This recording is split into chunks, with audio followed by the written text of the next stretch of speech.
మీరు నాకు గనక అధికారం ఇస్తే ఫీజు రీఎంబర్స్మెంట్ల కోసం మీరు బాధపడే పరిస్థితి నేను తీసుకురాను. ఈరోజు మన పిల్లలు డిగ్రీ చేసినా ఇంజనీరింగ్ చేసినా సర్టిఫికెట్ రాట్లా. రేపు అధికారులకు వచ్చిన తర్వాత వన్ టైం సెటిల్మెంట్ వాళ్ళతో చేసి పాత ఫీ రింబర్స్మెంట్ మనల్ని తీసుకొచ్చి మీకు మీ సర్టిఫికెట్లు ఇప్పించే బాధ్యత తెలుగుదేశం ప్రభుత్వం పార్టీ తీసుకుంటుంది. పీజీకి ఫీజు రియంబర్స్మెంట్ ఇస్తామని చెప్పి అదేమైందో తెలియదు.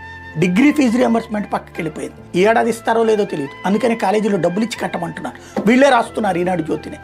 అదే సందర్భంలో కట్టేటటువంటి ఈ ఏడాది కట్టకపోయేటప్పటికి వాళ్ళకి సర్టిఫికెట్లు ఇవ్వాలి.